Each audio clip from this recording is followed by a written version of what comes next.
Hello everyone, and welcome to another Game Explained discussion. I'm your host, Ash Paulson, and today I'm joined by Don of NintendoWorldReport.com to discuss his time with the final retail version of Paper Mario Color Splash. So let's get started. Alright Don, so you've had your review copy of Paper Mario Color Splash for a little while now, so you've gotten quite a bit of time to really play around with the final version of the game. I do, definitely. Well, I've spent a lot of time with it, but sadly I can only talk about the first two worlds. Okay, gotcha. But yeah, I did play a lot of it in the last week or so. Cool. Well, let's just jump right in. Kind of in a general sense, how are you feeling about the game so far? Based on the first two chapters, of course. I would say that it's a lot better than I expected it to be. I mean, I definitely had some suspicions or hopes while we did that discussion back in July, or at the end of June, if I remember correctly. Where I did see some stuff in the presentation that they gave us, had some fears that could crop up like very badly, and most of the hopes turned out okay, but some of the fears actually turned out a bit nastier than I expected it to be. But overall, I would say that the experience as a whole is really good.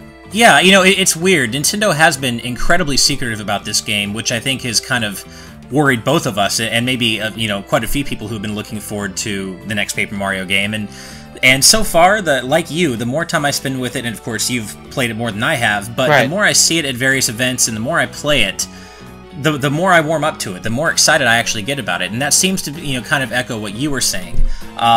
So yeah, it is strange to think that this is the Wii U's, essentially, possibly the Wii U's final game, unless they announce something soon, because it's, whether it's good or not, Nintendo's just kind of not really talked about it very much, so it's kind of a weird way for the Wii U to go out, if indeed it is the last Wii U game. And again, I will say, it's honestly a good one at that, because I played a whole bunch of it, and honestly, in comparison to, like, Sticker Star, I actually want to keep playing. I actually have the intention to finish this and see this through until the end. And this was for me already a huge problem when I had to play through Sticker Star. Halfway through the game, I didn't feel like it anymore.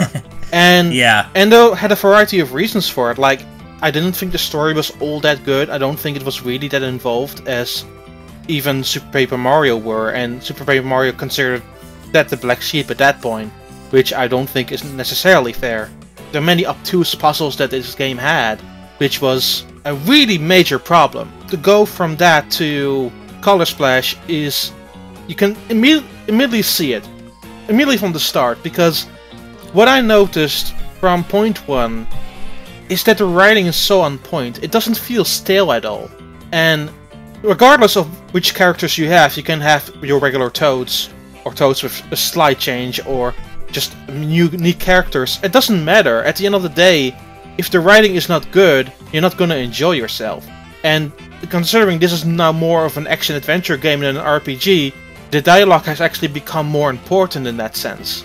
Right. Well, that's something I really noticed at PAX a couple of weeks ago, and I've really been pretty vocal about that on Twitter, which is that we got to see the Golden Coliseum portion of the game. And right, yeah. I mean, even for Treehouse, and I mean, that's already a high pedigree. I mean, Treehouse doesn't really do bad work, at least that I can think of, but they have different degrees of good. And, I think Sticker Star's writing was a little bit more on the forgettable side, like you said, but after seeing the Golden Coliseum portion of this, and also the Dark Blue, I think it's called the Dark Blue N, that they showed off at Comic-Con. I mean, the writing really is on its own level here. It's really, really good, even by Treehouse standards.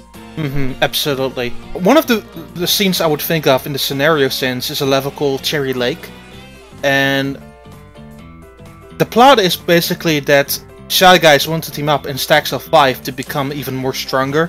But there's and they say it's an increases strength and lower cholesterol.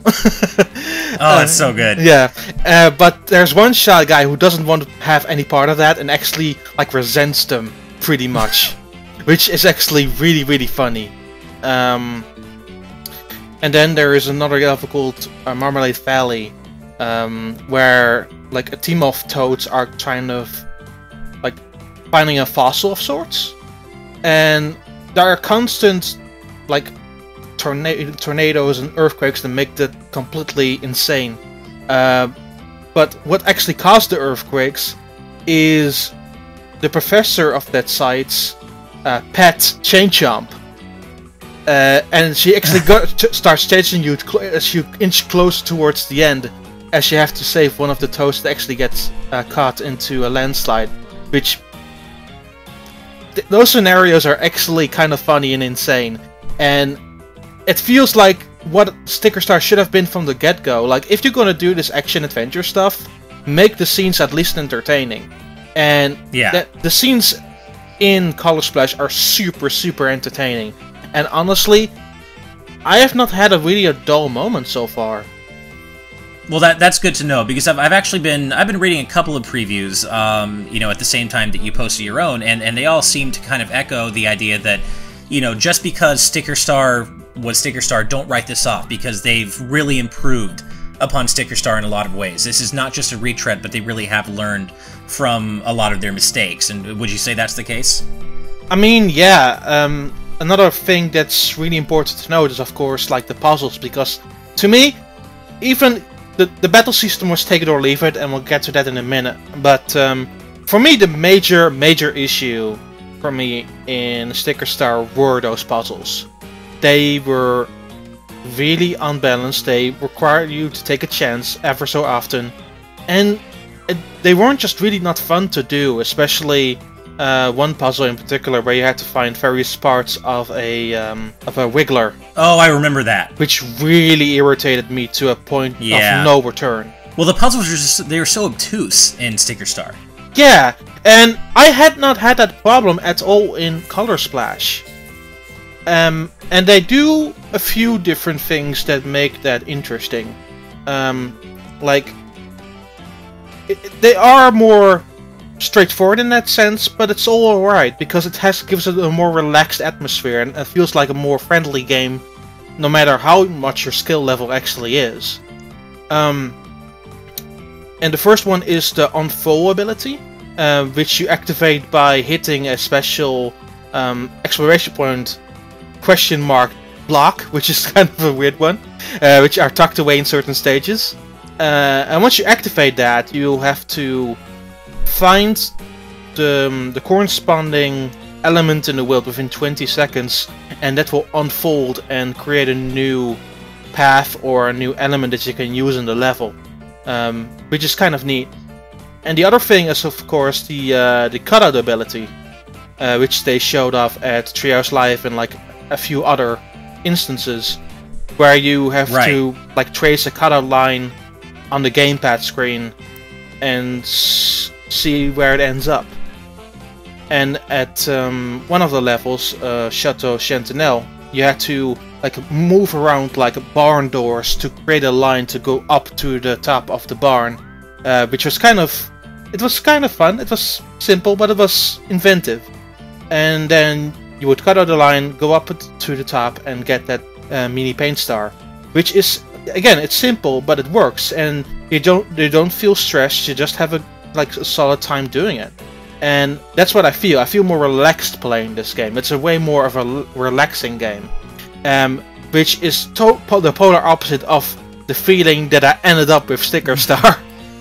Yeah, well, and I even noted some of that in the demo, or the PAX demo at the Golden Coliseum, because I know one of the biggest complaints about Sticker Star, and certainly one of my biggest complaints about it, was that the obtuse puzzles made it so when boss fights came around, you were often just left to throw every thing sticker you had just to see if one of them actually, pardon the pun, stuck. And in this time, you're given major hints in the text. At least in the Golden Coliseum, you have to talk to somebody to let you go fight the boss, and he keeps telling you bone. He keeps working the word bone into the dialogue in various ways, so that there is no possible way that you would miss the fact that you were going to need a bone card, or a bone thing card, to fight that boss properly. So it does seem like they're really trying to improve the messaging this time around. And the things are also back, which was also to the disdain of many. But I would say, again, with the other elements that we talked about, they packaged this a lot better. Good. You have to squeeze them to move off the color out, and it actually reveals your color bars, which is fantastic. So it gives you a quick refill if you're very low on for your battle items, which is great. Oh, nice. Okay. Yeah, it turns it directly into a card. You don't have to go to a hub or anything. And then you can immediately use it, or use it as you see fit in the wild or in your battles.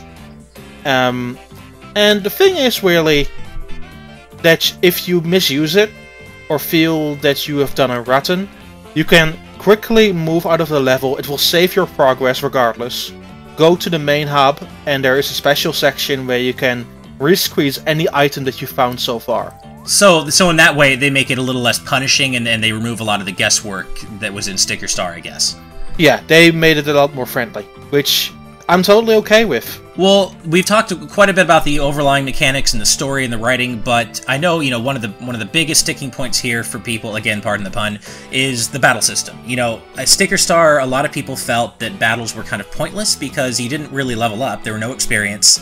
There are no experience points, there's no leveling up or stat increases. Really, you only got money. And is that something, have they improved the balance of that this time around? Do you actually want to go fight more often? Yes and no. I would say there are two sides to this, and I think this is the part that I would say I like the least in a sense. Because what they improved are the battle mechanics. Like, there is more timed elements similar to the original two Paper Mario games, where you get an item and you have to really use timed button presses to make them work. Right. And especially considering every attack of that card uses paint, it really counts that you do them offensively right. Jumps, hammers, enemies cards, things, they're all there. But the thing is, the game is quite generous with money. To the point where you can go to the Prisma card shop and basically load up your arsenal with a bunch of good cards. And at the beginning, you don't have many cards available, like none of them are filled in. But as you move along and pick up more new cards along the way, more cards become available in that card shop, and some of them are already filled in. They cost a lot of money. Oh, wow. They cost a lot of money, sure. Like, getting a filled-in Fire Flower costs 200 coins. But that option is still available to you, so you can manage a lot more stuff as you go along in those battles, and make the strain of it, like, seriously little. I see. And the other thing about it is the battle spin system, which is a roulette mechanic that uses coins. And this uses a lot of coins if you want to do this correctly, because the roulette goes so insanely fast at the beginning. But these prizes are kind of hilarious, because it starts with a basic hammer all the way up to, like, replicas of the thing cards. Wow, really? Yeah, so basically if you can net yourself some replicas, you have a way better chance to win a battle. And it's no guarantee that replicas actually show up in that specific battle roulette wheel if you start it, but there is a chance always to get a replica. I see. So already you're feeling it's easy to become overpowered because of the surplus of money, and then this roulette mechanic kind of further adds to the sense of being overpowered for a lot of the battles you face. Yeah, because if you want to, like, let's say you want to re-squeeze a thing card solely for the purpose of battle, right? The cheapest ones are like 150 coins. If you want to use the entirety of all the battle spin mechanics, so activating it, making it slower, seeing all of the sides side up, that would cost you about 60-70 coins. So it's even cheaper to go for the replicas than going for the actual thing cards. I see, okay. Because the thing cards, you don't necessarily have to activate them in that turn, they become part of your inventory. Sure. So you can go for a few easy battles and just stacking up replicas of thing cards that way. I see. And then are there other things to spend your coins on, or is the economy really just only based on buying new cards? Is there anything else to distract your wallet and spend money on things so you might not have enough money to buy all these great cards? There are a few things that you can do, but I don't think they necessarily matter in the grand scheme of things. Sure, okay. There are some throwaway mechanics that allow you to do that. And actually, here's a good point. Here's a way that you can net yourself like a huge amount of coins. They have this paper scissors game, which they put a lot of emphasis on. They have this Roshambo Arenas, where you fight like 3 enemies in a row and try to defeat them in like little arena-style battles, which actually look really cool. Okay. With a ton of toads around you, all with these glowing sticks, and they support you, and it's awesome. But that's cool. Okay. Yeah, but yeah, every round that you complete, you get a good amount of money for it. Like round 1 gives you 300, the second one gives you 500, and the last one gives you 1,000 in a card. Jeez. So it's a good way to, like, if you want to take a break from the actual gameplay, to just net yourself some coins. Because every time you finish a mini paint star, all of those arenas respawn. So basically you can go back and do this every time you get a mini paint star and just rake in the money, essentially. If you wanted to, sure. It's not a thing that I wanted to, because I just wanted to keep going. But it's definitely something that you can do if you feel the need, the time to take to do it. I see. Would I want to do it? Not necessarily. I don't think it's very fun to keep replaying all of those matches all over again, time after time again. But if you wanted to, you definitely could. But that's where I think that the mechanics are broken. The mechanics are not broken itself, but given how much money you can have with the things that you do, and if you do them correctly, it runs the risk of becoming easy for you. And I see. The only like parts where it becomes actually tricky, and it doesn't matter how much thing cards you have, are the actual boss battles, like fighting the Koopalings. Especially the first 2 do require you to use some thing card, but the rest is still up to you, like getting their health down as quickly as possible. And that's where having at least one thing card is good, but you still need to do some very pinpointed attacks to ensure that you get the progression that you actually need. I see. So that was actually going to be my next question. So Color Splash does kind of maintain the boss mechanic of having these boss fights where you do have to use a specific thing card to make them vulnerable, and at which point you can then fight them normally. Is that correct? Yeah, absolutely. Yeah. Okay, but the difference is that in Color Splash, the thing card you need to use initially is the messaging's better. It's easier to figure out what you need to use. Yeah, I think they definitely improved that a lot. Okay, cool. So again, I don't think that the battle mechanics themselves are bad. I just think that the whole economy of how you can net yourself the best cards very quickly is kind of broken. I gotcha. Okay, and then is it do the cards work like stickers in that once you drain all the color from them, they're discarded, they're gone, and you have to get a new one, or do they remain in your inventory? They're one use only.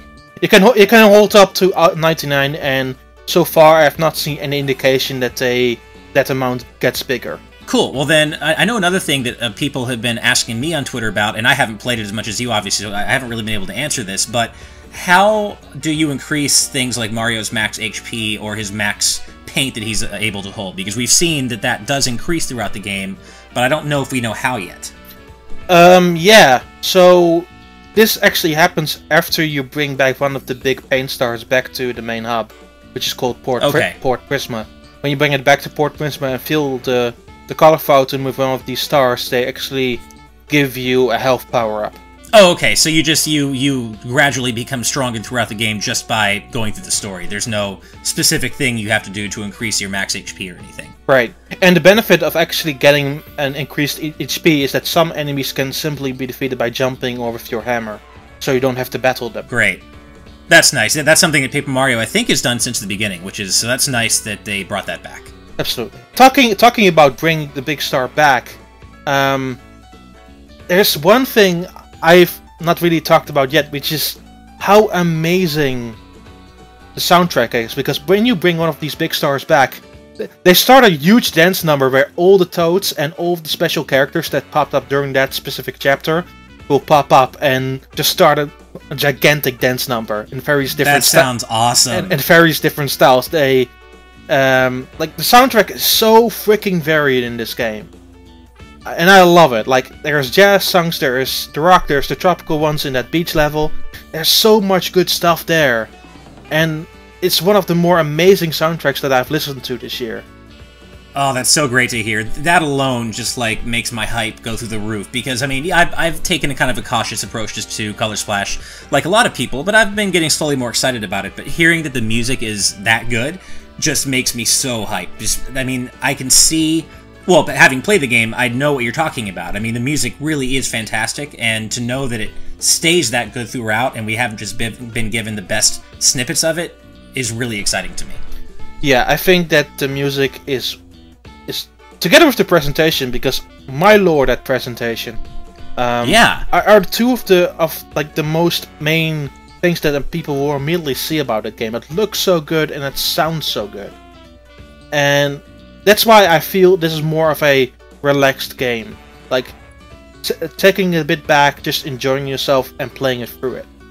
Just enjoy the adventure and enjoy the journey, as it were. Yeah, absolutely. That being said, to actually like listen to the music before playing the levels again, you will have to complete every single color spot in a level. Okay, so that's how you unlock music to listen to within the game, is you fill in every blank spot in each level, essentially. Yeah, so there is a specific museum in the game where you can showcase thing cards, enemy cards, and the battle cards. But also when you completely fully a level and fill in every colorless spot, you unlock all the music that were associated with the cutscenes and the level itself. Now, how has that been for you? Do you enjoy kind of going back through and finding the color spots you missed, or are they all hard to find? Like, how's that been? It's kind of been hit and miss for me. Some have been like very straightforward, like the Colosseum we talked about was not all that hard to completely fill in. They were pretty obvious where all of the spots were. But there are some levels where I just can't find the last one or two spots, and searching for them is where it becomes annoying, because you just want to get this over with and get it done. And right. And I know for a few levels where I've explored the levels like 2 or 3 times, but still can't find that one specific spot that completely 100% completes it. Right. And I have at one level where I have it at 99 and not at 100, and that annoys me still until this very day. That would drive me crazy. Yeah, it pretty much does. Well, and you know, the game's not out yet, so it's not like you can just go to GameFAQs or you know, consult a walkthrough. Same thing with the music. I mean, if you want to listen to the music, you can't exactly just go to YouTube because it's not out yet. So you really do have to find everything. Yeah, and I definitely have the intention to do that, but I might do it like after I complete the game, if that's possible. Sure, I see. Because it gives me a reason to come back at some point. So I just want to play through the game as is now and see how it just ends. But it is a game that I've been enjoying, despite like the problems with the battle system and searching endlessly to fill in spots in the first half of the game. But outside of that, I just have been enjoying myself, and that's the best scenario I could actually have hoped for. Yeah, I mean, really, at the end of the day, video games are supposed to be fun. So if you're enjoying yourself, you know, as long as the good outweighs the bad, then you know you're having a good time, and that's really what it's all about. Right, absolutely. I do have one more question before we wrap up, and that you mentioned the enemy cards earlier, and that was something I wanted to touch on, just because I know that is one of the defining differences, actually, between Sticker Star and Color Splash, is that in battles in Color Splash, you're rewarded with enemy cards. Are those worth collecting? Are they powerful? How do you feel about enemy cards? So enemy cards, you can naturally collect them in the museum, if you wanted to. Okay. And the second thing is that you can actually use them as a turn in your battle. You actually have to fill them in too, to use them, and they become a attack depending on how further you see that enemy into the game, how stronger they actually are. Okay. But they are a very good help, especially in certain scenarios. I had at one point that where I would just have a really bad scenario, and I would send like a Koopa Troopa to annihilate them, which worked out well in the end. Alright, well, is there anything else you want to touch on before we wrap up here? I would say that one thing that many people have complained about is that there is a certain lack of more outsane Mario characters. Not like Mario or the Thousand Year Door. Sure. And it has been more in the line of Sticker Star, where you see like Goombas, Koopa Troopas, Shy Guys, or what have you. And lots of Toads. And lots of Toads. What I will say, though, is again, like I started in the beginning when we talked about the dialogue, is that they do a lot of fun stuff with them. They're not just there for peep's sake, they do a lot of funny things that make me smile. And regardless of what you think, and you might think that it's still irrelevant because it's still the same basic Mario characters, that's okay. But I had more focus on enjoying the dialogue and what they represented with. And I feel it was more complaint with Sticker Star because the dialogue was so boring. And now it's mixed together with like dialogue that's actually witty and funny. I don't really mind it as much. Like it's not really a complaint for me anymore. And Yui, your partner throughout the game, is witty as well. I think he's a really funny character. He helps you. Actually, is not a jerk like Christy was in Sticker Star, because she is my most hated character of the entire Paper Mario universe. I see. So even though essentially Color Splash, plays it safe with only using standard Mushroom Kingdom characters, it's not a problem like it was in Sticker Star because the writing is just so much better. Yeah, absolutely. I mean, you noticed it in the few things that you saw, so. Oh, absolutely. Yeah, that just sticks through the entirety of the game, and again, that's totally great. I feel that there's not really a problem there with using the standard characters if you're implementing them in a way that makes them fun. Well, cool. Sounds like pretty excited going in, and that's great to hear. Anything else? No, I feel this was a pretty good discussion. I feel we got through most of the stuff that is actually interesting to talk about the game. So, do you want to tell our listeners where on the internet they can find you then? You can find me at NintendoWorldReport.com. There is a preview for you there if you want to read more or feel that certain things were not clear enough. I am working on a few videos on the game, but through the limit that Nintendo has set, it becomes kind of tricky, especially since there's only one save file in this game. So I would have So I have to make a different account on my Wii U system to record that footage and play it again. So don't hold your hopes up too quickly. But outside of that, there's Go Nintendo. There is my YouTube channel, Nintendaan1. That is NINTENDAAN. Then my Twitter is there. That's just the same without the 1. Nintendo Force magazine is where there likely will be a review for this. So you have to see in that issue what I think in the game as a whole, but the preview should give you a good impression what I think so far. And yeah, that's about it. Alright, well, as always, if you enjoyed this discussion, please hit that like button and subscribe to our channel. Otherwise, keep it on GameXplain for more on Paper Mario Color Splash and all things gaming. Until next time, everyone, bye!